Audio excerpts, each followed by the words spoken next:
Welcome back to another video and another class. We are discussing the resources in the EVS topic and today's topic is food resources. आज का हमारा topic food resources है. पहले यही जान लेते हैं कि फूड और रिसोर्सेज का मतलब क्या है. रिसोर्सेज हो गया आइदर प्लेस और थिंग. ठीक है, कोई जगह से मिल रहा होगा और कोई सामान मिल रहा होगा, तो वो आपका रिसोर्सेज के अंदर में आएगा. फूड क्या है? ये वो ईटेबल आइटम है जो क्या करता है, लाइफ अटेन करने में हेल्प करता है. फूड क्या है? वो ईटेबल्स आइटम है. ईटेबल मतलब खाने वाला वो आइटम है जिससे आप क्या करते हो, अपनी लाइफ अटेन करते हो. लाइफ अटेन का मतलब हम अपनी जिंदगी जी पाते हैं. बिना खाना खाए कितने दिन रह सकते हो? अंजलि जी, बिना खाना खाए कितने दिन रह सकते हो? पता नहीं. पता नहीं. ऐसे वैसे तो आप देखोगे तो बहुत सारे ऐसे अजूबे भी देखने को मिलेंगे जिन्होंने खाना नहीं खाया, सिर्फ पानी पे जिंदा है, लेकिन एक हेल्दी लाइफ अटेन करने के लिए आपको फूड की रिक्वायरमेंट रहती है. तो सबसे पहले फूड क्या है? वो प्रोडक्ट्स है, ईटेबल प्रोडक्ट्स है, जो कि कहां से मिलता है हमें? एनिमल और वेजिटेबल्स, यानी एनिमल और प्लांट से. हमें फूड कहां से मिल सकता है?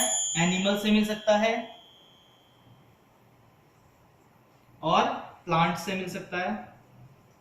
अब एनिमल से मिलने वाला फूड प्रोडक्ट कौन कौन सा है? प्रियापाल, सर. एनिमल से हमें क्या क्या फूड मिल सकता है? जैसे sir milk, egg, meat. Milk, egg, meat और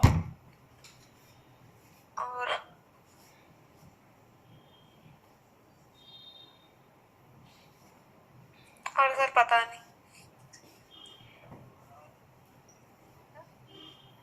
चीज.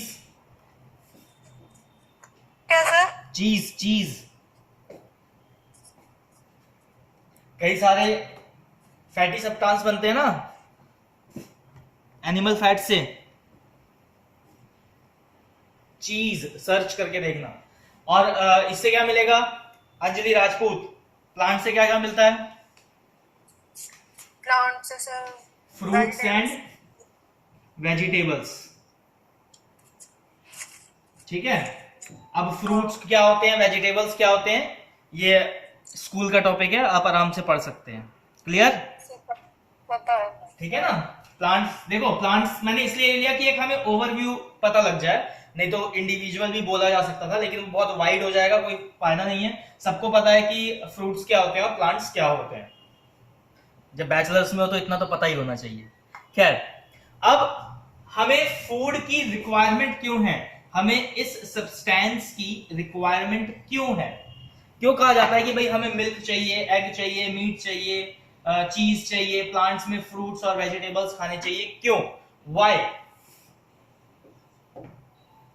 तो एनर्जी के बारे में जब मैंने बताया था, बायोकेमिस्ट्री जब हमारी चल रही थी, तो हम क्या कर रहे थे? रिएक्शंस कर रहे थे. रिएक्शंस कर रहे थे बॉडी के अंदर. एनर्जी के लिए कोई भी बॉडी में एनर्जी चाहिए तो क्या होगा? पहला स्टेज क्या होता है? इनपुट. इनपुट किसका? रॉ मटेरियल का. और रॉ मटेरियल क्या है यहां पे? ये ईटेबल आइटम्स. भाई हमारे बॉडी में एनर्जी चाहिए. एनर्जी चाहिए तो क्या है? हमारे बॉडी को रॉ मटेरियल चाहिए. रॉ मटेरियल क्या है? तो ये ईटेबल आइटम्स हैं, जहां से वो क्या एनर्जी एक्सट्रैक्ट कर सकती है, निकाल सकती है.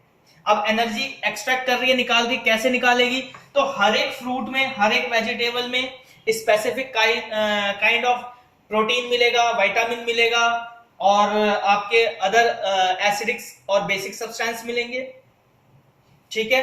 तो जब आप फूडेबल आइटम्स खाएंगे, इनटेक करेंगे, तो क्या होगा? आपकी बॉडी एक प्रोसेस शुरू करेगी जो क्या है? डाइजेशन का. सबसे पहला प्रोसेस होता है डाइजेशन. फर्स्ट ईयर में आप लोगों ने पढ़ा था कि डाइजेशन कहां से शुरू होता है, कैसे होता है? याद है या भूल गए? अंजलि राजपूत, डाइजेस्टिव सिस्टम याद है तो उसके जरा ऑर्गन के पार्ट नाम काउंट करवाओ डाइजेस्टिव सिस्टम के. स्टोमक. स्टार्टिंग से पहले कहां से शुरू होता है डाइजेशन? माउथ से. गुड. सबसे पहले माउथ में होगा, जिसमें क्या होगा? आपके फूड पार्टिकल्स मतलब फूड के साथ क्या मिल रहा है, स्लाइवा मिल रहा है फ्रॉम द स्लाइवरी ग्लैंड्स। वहां पे आप क्या कर रहे हो, टीथ की हेल्प से उसको च्यू कर रहे हो, उसको बॉल में कन्वर्ट कर रहे हो। बॉल मतलब एक छोटे छोटे गोलाकार, ठीक है, जो क्या है एक सॉफ्ट बॉल, स्लरी बॉल के उसमें कन्वर्ट हो रहा है। वहां से वो कहां जा रहा है, आगे नेक्स्ट स्टेप में कहां जाता है, सर वो फिर स्टोमक में। स्टमक में जाता है। कहां से होते हुए जाता है,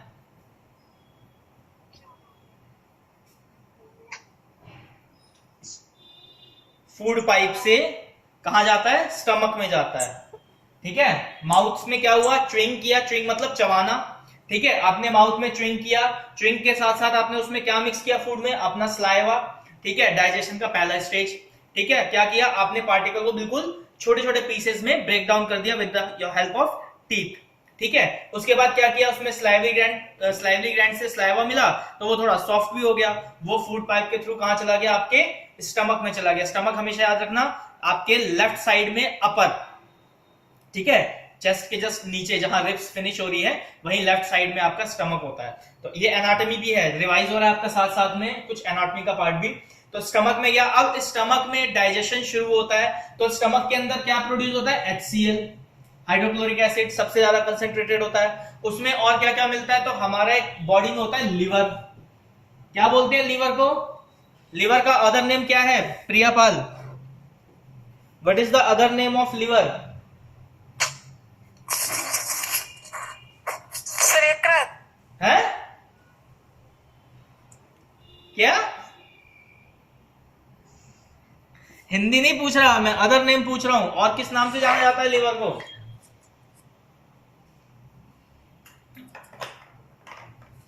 किचन ऑफ योर बॉडी। जैसे घर में किचन होता है ना, ऐसे ही हमारी बॉडी का किचन है लिवर।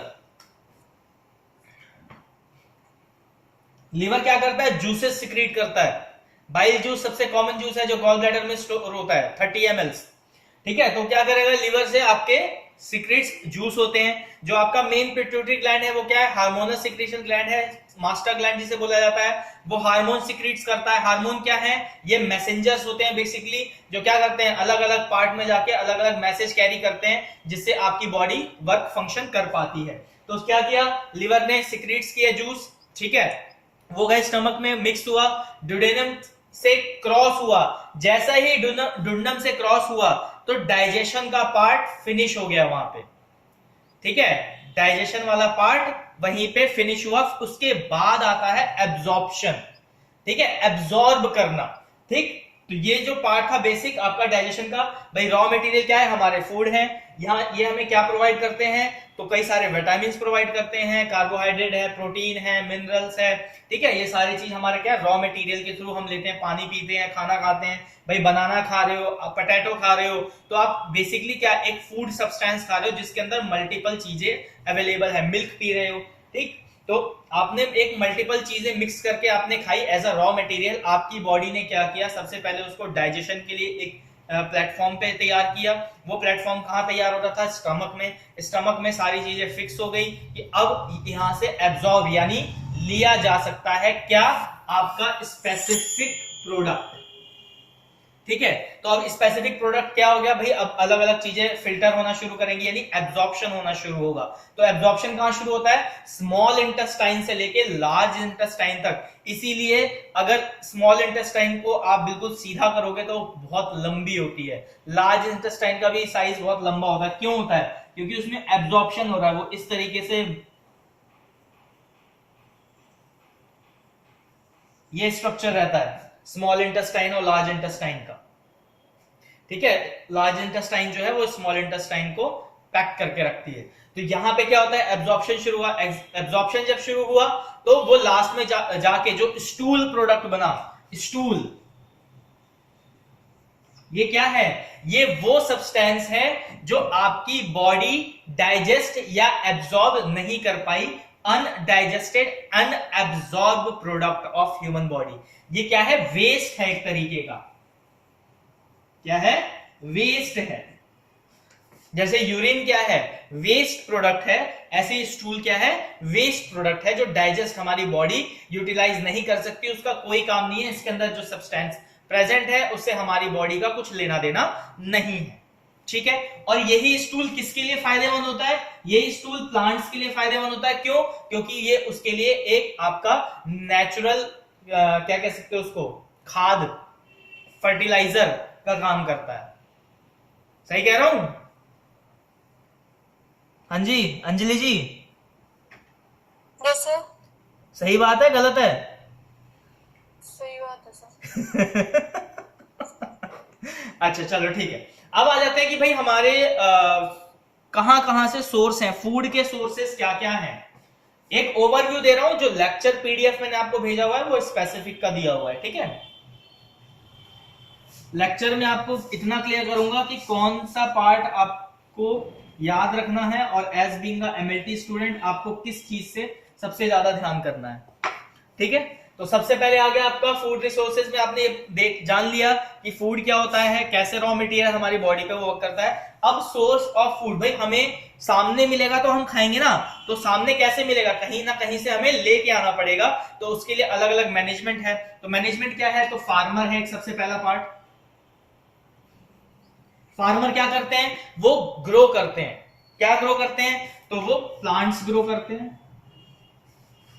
ठीक है। किसी के फ्रूट्स के बगीचे हैं, किसी के खेती है, तो क्या है? फार्मर एक वो बॉडी हो गई फार्मर्स की। ये क्या है? एक बॉडी है। बॉडी का मतलब ग्रुप ऑफ, यहां पे बॉडी का मतलब ह्यूमन बॉडी की बात नहीं की जा रही है, ग्रुप ऑफ पीपल की बात करी जा रही है, ठीक है। ये एक ग्रुप ऑफ पीपल है फार्मर्स, जो क्या करते हैं? कल्टीवेशन, ग्रोइंग, यानी इनका काम है उगाना, पैदा करना। तो रिक्वायरमेंट के हिसाब से ये उगाते हैं चीजें। क्लियर हो गया?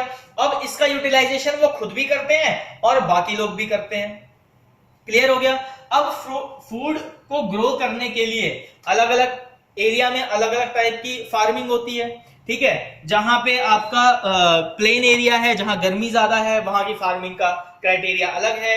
जहां ज्यादा ठंड है वहां पे फार्मिंग अलग तरीके से की जाती है, और जो फूड प्रोडक्ट्स हैं वो भी अलग अलग उगाए जाते हैं। क्लियर? 30,000 स्पीशीज से भी ज्यादा प्लांट इस अर्थ पे अवेलेबल है, 30,000 से भी ज्यादा, जिसमें से 90% जो आपके फूड प्रोडक्ट्स हैं वो हम प्लांट से ही ले लेते हैं, और 10% जो फूड प्रोडक्ट हैं वो हम एनिमल से लेते हैं। फूड प्रोडक्ट्स बताने की जरूरत है आप लोगों को कि कौन कौन से फूड प्रोडक्ट्स हैं जो हम यूटिलाइज करते हैं अपने डेली लाइफस्टाइल के लिए? प्रिया, वही अंजलि? सर, हाँ जी पता है सर। पता है, चलो ठीक है। तो अब आ जाते हैं एनिमल फूड प्रोडक्ट्स में। तो एनिमल फूड प्रोडक्ट्स में हमें क्या क्या चाहिए होता है? तो फ्लैश सबको पता ही है, मीट, ठीक है। फिश भी खाते हैं लोग, चिकन खाते हैं लोग, ठीक है। बीफ खाते हैं लोग, पोर्क खाते हैं लोग, मतलब बहुत सारे ऐसे एनिमल्स हैं जो लोग ईटेबल आइटम्स में यूज करते हैं अपने, ठीक है। तो वो भी मेरे ख्याल से बताने की जरूरत नहीं है, या पता है सबको? हाँ जी पता है सर। चलिए ठीक है।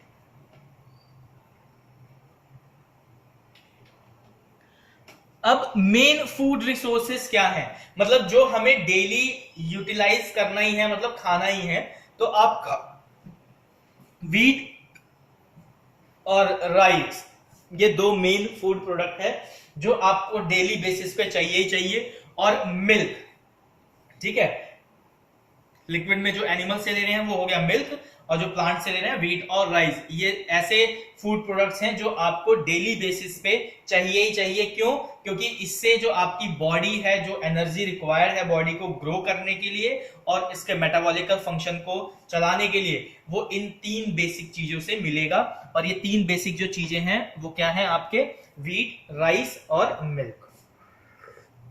जिसमें से वीट और राइस जो है ये आपका प्लांट से मिलता है, मिल्क जो है ये आपका एनिमल से है, ठीक है।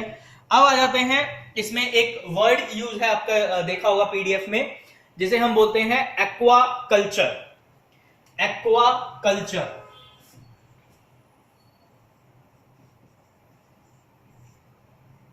माइक्रोबायोलॉजी में टर्म आपने सुना होगा कल्चर, याद है? जब माइक्रोबायोलॉजी में आप लोगों को पढ़ा रहा था तो एक कल्चर वर्ड मैंने यूज किया था, या लेबोरेटरी में भी जब आप प्रैक्टिकल परफॉर्मिंग के लिए आए थे तो एक बार मैंने बता रहा था इंक्यूबेटर के साथ कि इसके अंदर कल्चर ग्रो कराते हैं। क्या होता है कल्चर, प्रियापाल?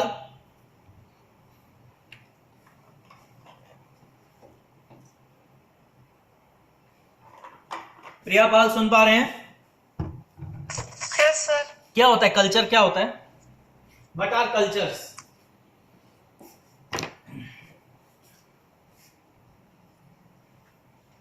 सर कल्चर जैसे यहां Hindu culture, Muslim culture, Sikh culture, ईसाई कल्चर की बात नहीं की जा रही है, यहां कुछ दूसरे कल्चर की बात की जा रही है, तो ये वाले कल्चर मत बताना। Yes sir. What are cultures? Anjali Rajput, yes sir. What are cultures? Culture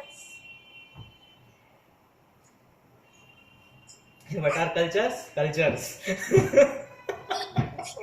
sir आपने कल्चर मीडिया के बारे में बताया था।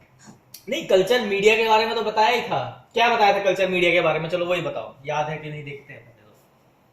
कल्चर मीडिया मतलब कि जैसे कोई बैक्टीरिया वगैरह मतलब उससे ग्रोथ कराया जाता है, मतलब कि जैसे ग्रोथ, वर्ड याद रखा, ग्रोथ। चलो अब एक्वा मतलब वाटर लाइफ की बात की जा रही है। एक्वा हम पानी का बोलते हैं ना, एक्वा कलर है यानी वाटर कलर है। यूरिन के बारे में जब एक बार इंट्रोडक्शन दे रहा था तो बोला था यूरिन को कैसे देखते हैं, आइदर पेल येलो होगा, डार्क येलो होगा या एक्वा होगा। एक्वा, या जब आपको मैं ब्लड ग्रुप पढ़ा रहा था तो एंटी डी याद करो, एंटी डी को हम क्या बोल रहे थे? एक्वा कलर बोल रहे थे, यानी कलरलेस। याद आया कुछ? याद है सर। तो एक्वा किसके लिए यूज किया जा रहा था? वाटर के लिए, वाटर के सोर्स को डिफाइन करने के लिए कि पानी का कलर कैसा होता है। तो यहां पे एक्वा कल्चर की बात करिए, यानी पानी के अंदर जो जीव जंतु जीते हैं जिनको हम ग्रोथ करा सकते हैं। भाई एक तो तरीका है कि आप गए रिवर में, जितनी मछलियां थी आपने उतनी ले ली।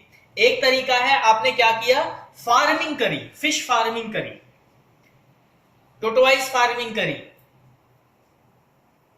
ठीक है, या अदर टाइप ऑफ कोई भी सी एनिमल, उसकी फार्मिंग करी आपने, यानी समुद्री जीवों की आपने क्या करी? फार्मिंग करी। फार्मिंग का मतलब उनको एक बल्क में लाइफ करवाया है, जिंदा रखवाया है। जैसे हम आजकल आपने नॉर्मली एनिमल में देखा होगा, हेंस, मुर्गियों की फार्म हाउस होते हैं, होते हैं कि नहीं होते? यस और नो? होते हैं। ऐसे ही फिश की भी फार्मिंग की जाती है। बड़े बड़े गांव में तो अक्सर होता है कि एक तालाब है, उसमें मछली के बच्चे डाल के छोड़ दो, वो बढ़ते रहेंगे अपने आप ही। होता है, कई जगह होता है ऐसा। तो इंडस्ट्रियल और बड़े स्केल पे भी एक्वा कल्चर किया जाता है। एक्वा कल्चर के अंदर जो हमारे सी फूड्स हैं, यानी समुद्री जीवी फूड्स हैं, हम उनको कल्टीवेट कराते हैं, उनको ग्रो कराते हैं, ठीक है, उनको एक आर्टिफिशियल एनवायरनमेंट देते हैं। आर्टिफिशियल एनवायरनमेंट क्या दे रहा है? कल्चर में क्या होता है, माइक्रोबायोलॉजी में क्या हो रहा था? बैक्टीरियल ग्रोथ हो रहा था। यहां पे एक्वा कल्चर में क्या हो रहा है? एक्वा कल्चर में आपके वाटर लाइफ यानी सी फूड्स जो है, फिशेज हैं, ठीक है, अदर सी एनिमल्स हैं, उनको ग्रो कराया जा रहा है। क्लियर हो गया एक्वा कल्चर का मतलब क्या होता है?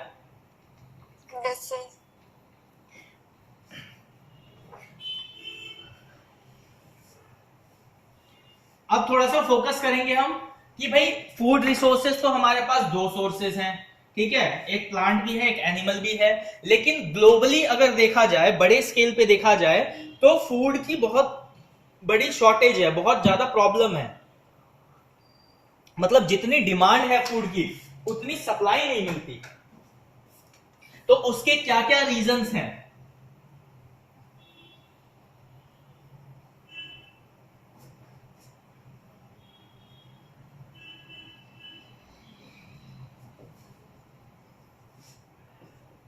क्या वो रीजंस हैं जो शॉर्टेज हो जाती है किसकी? फूड्स की। आपकी क्या रीजंस है ग्लोबली?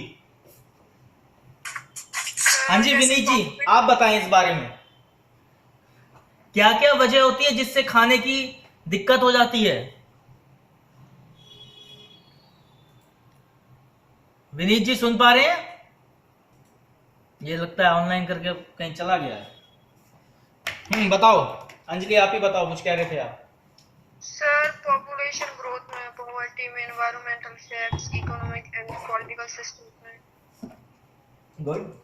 तो शॉर्टेज किस वजह से होगी? तो सबसे पहला पॉइंट आता है ग्रोथ फैक्टर।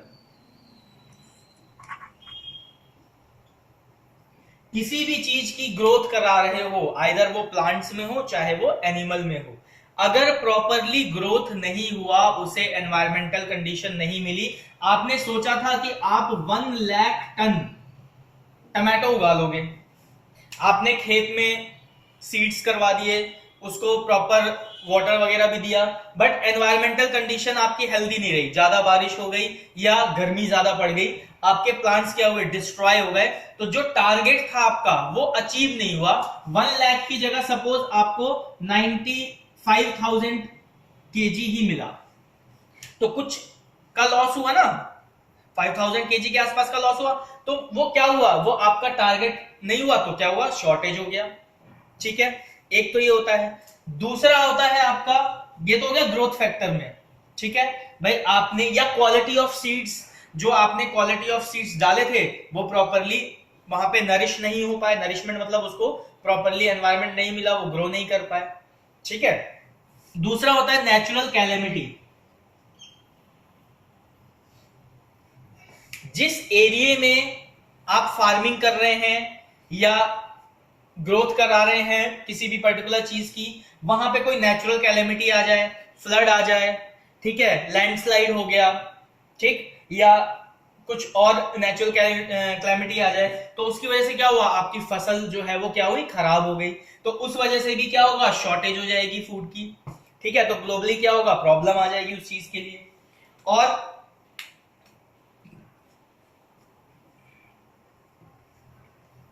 और क्या हो सकता है इसके अलावा, स्टोरेज एंड ट्रांसपोर्टेशन। आज की डेट में ये भी एक बड़ा फैक्टर है, स्टोरेज और ट्रांसपोर्टेशन। क्यों? क्योंकि पॉपुलेशन बहुत ज्यादा है, एक दिन में सब लोग साल भर का राशन नहीं रखते हैं भाई, 1 ईयर का राशन कोई एक दिन में नहीं रख सकता ना, डेली डेली चाहिए। अगर प्रॉपरली ट्रांसपोर्ट नहीं हो पा रहा है एक जगह से दूसरी जगह, भाई विलेज से सिटी का डिस्टेंस बहुत ज्यादा है, और अगर एक सिटी के सराउंड्स में जो विलेज हैं वो पूरी रिक्वायरमेंट को फुलफिल नहीं कर पा रहे हैं, तो दूसरी जगह से भी इंपोर्ट कराना है, तो ट्रांसपोर्टेशन का सबसे बड़ा रोल हो गया। ट्रांसपोर्टेशन के साथ में स्टोरेज का भी रोल रहेगा। भाई एक ट्रक में अगर टमाटोज आ रहे हैं या कोई ऐसी वेजिटेबल्स आ रही है जो सनलाइट के इफेक्ट से क्या हो, खराब हो जाए, तो उसको एक प्रॉपर क्लोज्ड चैम्बर में स्टोर करके मूव करना पड़ेगा। ठीक है, नॉर्मली अगर हम फिश की बात कर लें तो भाई गुजरात में या मध्य प्रदेश में या उत्तर प्रदेश में कोई आसपास में ऐसा एरिया तो है नहीं कि वहां पे बहुत सारी फिशेस मिल जाएं। ठीक है, समुद्र के साइड से या जहां पे कल्चर लगाया जा रहा है, एक्वाकल्चर, वहां से इंपोर्ट कराई जाएगी, तो वहां से इंपोर्ट कराई जाएगी तो उसको क्या है, एक क्लोज चैम्बर में करके मूव कराया जाएगा। ठीक है, जिससे वो एनवायरमेंटली सेफ रहे, ठीक, कोई दिक्कत ना आए। तो वहां पे क्या एक फैक्टर आ गया आपका, ये स्टोरेज एंड ट्रांसपोर्टेशन का। बड़े बड़े स्टोरेज टैंक बनाए जाते हैं, आप देखोगे कि भाई हर सीजन में आज की डेट में सारे वेजिटेबल्स और फ्रूट्स अवेलेबल है, वो किसकी वजह से, वो स्टोरेज की वजह से। तो अगर प्रॉपर स्टोरेज प्लांट वर्क नहीं कर रहा है, ट्रांसपोर्टेशन नहीं कर रहा है, तो भी आपका क्या होगा, शॉर्टेज हो जाएगा। तो 3 मेजर, अगर मैं कहूं एक ओवरव्यू, एक ग्लोबल स्केल पे कौन कौन सी ऐसी चीजें हैं जो फैक्टर प्रॉब्लम करती है कहां, फूड की शॉर्टेज के लिए, तो सबसे पहला है ग्रोथ फैक्टर, उसके बाद natural calamities, and third is your transportation and storage. इसके अलावा भी हैं बहुत सारे छोटे छोटे फैक्टर्स हैं, तो वो आप देख सकते हैं, ग्लोबली इसके अंडर में वो सारे फैक्टर्स आ जाएंगे।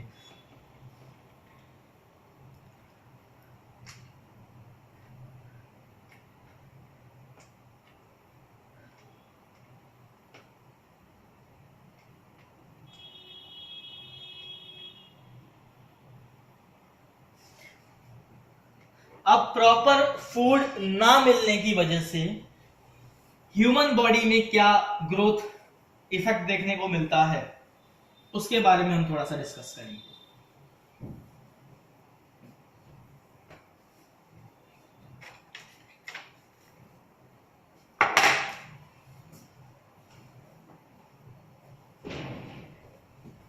तो सबसे पहला क्या इफेक्ट, क्या प्रॉब्लम होगी अगर आपको प्रॉपर आपकी फूड डाइट ना रहे तो? प्रिया,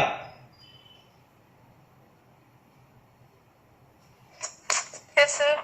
अगर आपको प्रॉपरली न्यूट्रिशियस डाइट ना दी जाए तो आपके ग्रोथ में क्या चेंजेस या डिफेक्ट्स देखने को मिलेंगे?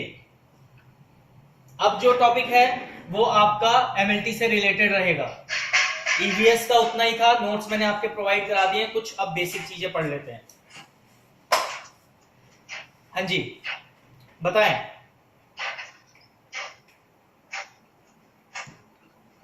सर जैसे प्रोटीन विटामिन की कमी हो जाएगी।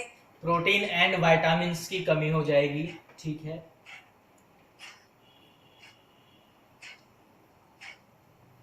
और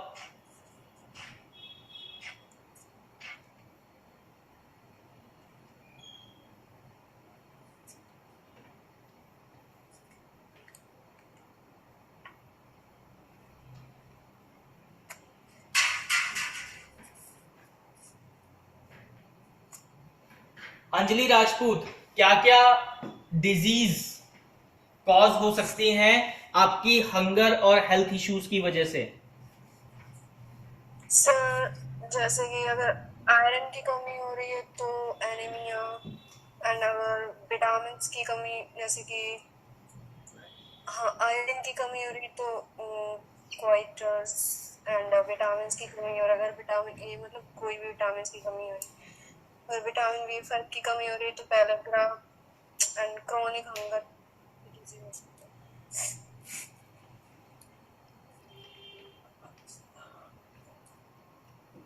और अगर प्रोटीन की कमी से क्वास्टियोकोट डिजीज।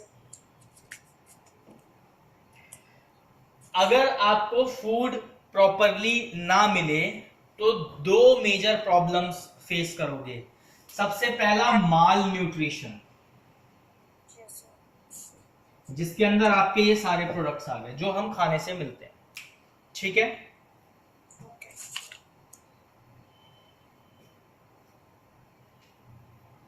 और दूसरा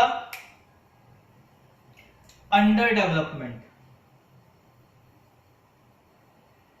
यानी बॉडी जितनी डेवलप होनी चाहिए, या इम्प्रॉपर ग्रोथ ही भी बोल सकते हो, और इम्प्रॉपर ग्रोथ।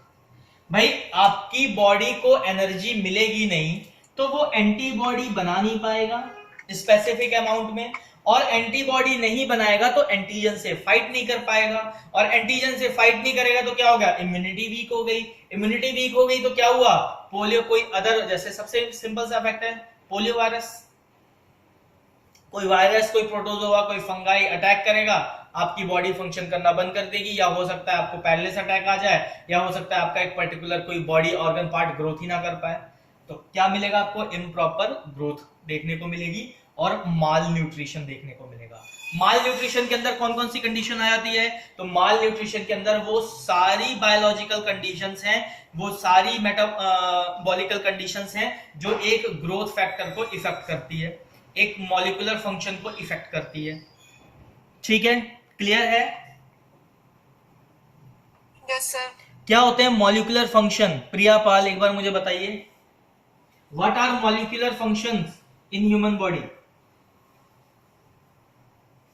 मैंने बोला मॉलिक्यूलर फंक्शन की प्रॉब्लम करेगा, क्या होते हैं मॉलिक्यूलर फंक्शंस?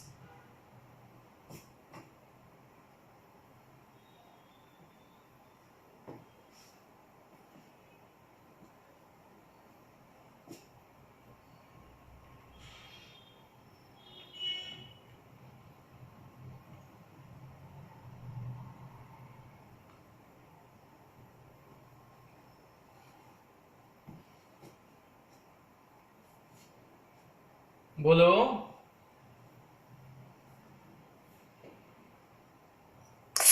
क्या सर? क्या होते हैं मॉलिक्यूलर फंक्शन, क्या होते हैं?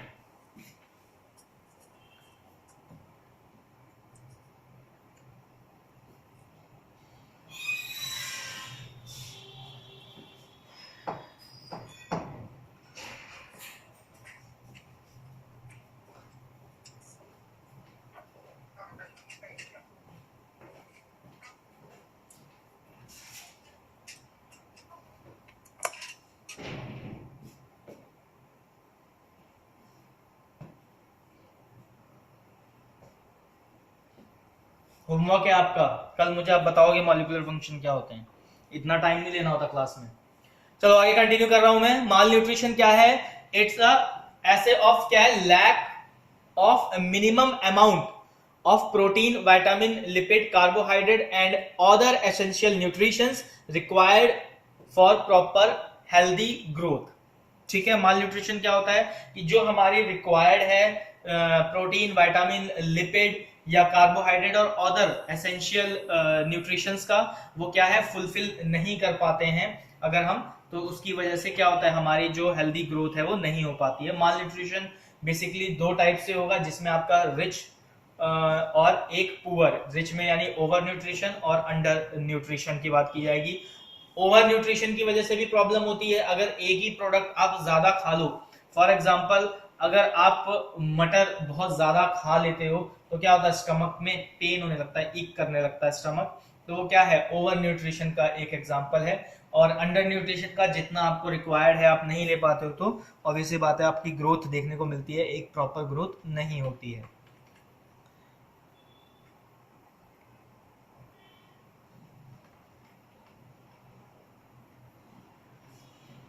अब माल न्यूट्रिशन के अगर मैं डायग्नोसिस की बात कर लेता हूं थोड़ा सा लैबोरेटरी से रिलेटेड, तो अगर फूड रिसोर्सेज की कमी की वजह से या माल न्यूट्रिशन की कमी की वजह से आपको क्या डायग्नोसिस आप देख सकते हो, तो जितने भी आपके एनेमिक टेस्ट हैं, तो सबसे पहला एक कॉमन टेस्ट होता है GBP, जनरल ब्लड पिक्चर, और PS, पेरिफेरल स्मीयर। ये देखा जाता है कि आपका सेल का जो ब्लड सेल है, ठीक है, बेसिकली कौन कौन से ब्लड सेल, तो RBC, WBC और प्लेटलेट, ये तीनों सेल की मॉर्फोलॉजी देखी जाती है।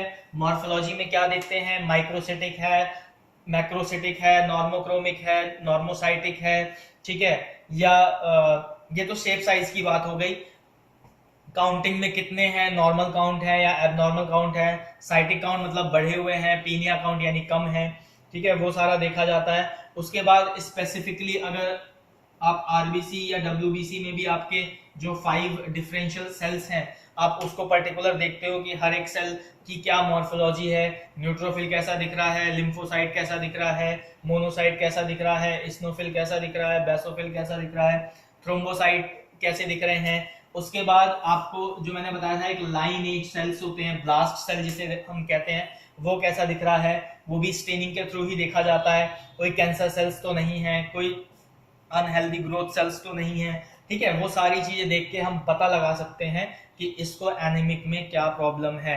आयरन डेफिशिएंसी एनीमिया है, मेगैलोब्लास्टिक एनीमिया है, सिकल सेल एनीमिया है, ठीक है, सेल से भी हम आइडेंटिफाई कर सकते हैं, पहला क्राइटेरिया है। दूसरा है स्पेसिफिक टेस्ट होता है, अगर कोई विटामिन की कमी है तो विटामिन के टेस्ट होते हैं, अगर थायराइड का प्रॉब्लम है तो थायराइड के टेस्ट हैं आपके, ठीक है, अदर बॉडी फ्लूइड्स हैं उसके अगर डेफिशिएंसी है तो अगर स्पेसिफिक टेस्ट हैं, अगर कोई एयर ऑक्सीजन वगैरह का लेवल डाउन हो रहा है तो वो किस वजह से हो रहा है, आपका हीमोग्लोबिन की वजह से आपका जो ऑक्सीजन कैरिंग कैपेसिटी है वो कम हो जाती है, या आरबीसी काउंट अगर कम होगा तो भी आपका ऑक्सीजन कैरिंग कैपेसिटी कम होती है। तो ये सारी कंडीशंस है जब आप एनीमिक कंडीशंस को डिफाइन कर सकते हैं टेस्ट के हेल्प से, ठीक है, हिमेटोलॉजी से रिलेटेड। बायोकेमिस्ट्री में अदर बहुत सारे टेस्ट हैं, सीरोलॉजी के टेस्ट हैं कुछ, अगर कोई पर्टिकुलर बैक्टीरिया वायरस की वजह से कोई डेफिशिएंसी हो रही है तो आप स्पेसिफिक टेस्ट उसके लगा सकते हैं। अगर कोई सपोज आपका इम्यूनिटी वीक हो रहा है, HIV, HCV, HBS, AG इसकी वजह से, तो इसके एलाइजा बेस्ड टेस्ट हैं या रैपिड कार्ड बेस्ड टेस्ट हैं, आप उसको भी चेक कर सकते हो, आइडेंटिफाई कर सकते हो। तो बेसिकली फूड रिसोर्सेज के अंदर यही सारा पार्ट था। अब इसके अंदर एक factory involve in food production का एक फेज है। फैक्ट्री इन्वॉल्व का मतलब है जो अभी फार्मर्स लॉ आया है, जिसमें क्या है, बड़ी बड़ी इंडस्ट्रीज जो हैं वो आगे आ रही हैं फ्रंट स्टेज पे फार्मर्स को हेल्प करने के लिए, जिसमें कई सारे लॉज हैं, वो कुछ फार्मर्स को नहीं ठीक लग रहे हैं, कुछ को सही लग रहे हैं, तो वो अलग एक सेपरेट टॉपिक है, उसको हम डिस्कस नहीं करेंगे। कुछ ट्रेडिशन है, जैसे भाई फार्मर एक बार में इन्वेस्ट नहीं कर सकता, जैसे मेडिसिन वगैरह की जो फार्मिंग की जाती है, एलोवेरा है आपका, या तुलसी है, या कोई मिंट है, या कोई अदर मेडिसिन, प्रोडक्ट है मेडिसिन के लिए, तो वो क्या करती है, इंडस्ट्री एक इन्वेस्टमेंट देती है फार्मर को, और उससे वो फार्मर क्या करता है, ग्रो कराता है, और उसके बाद उसको एक फिक्स प्राइस उसका मिल पाता है। और या फिर वैसे भी जो फूड प्रोडक्ट्स हैं उसमें भी कई सारे ऐसे फूड प्रोडक्ट्स हैं जिसमें आपका इंडस्ट्रीज धीरे धीरे आने वाले टाइम में अपने साथ में फार्मर्स को लेके चल रही है।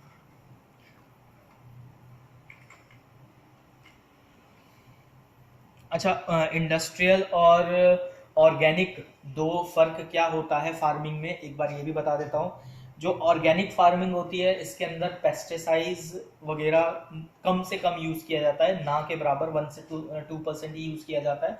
नेचुरल हर्ब्स हैं उसी की हेल्प से, या नेचुरल जो फर्टिलाइजर्स हैं उसकी हेल्प से फार्मिंग की जाती है।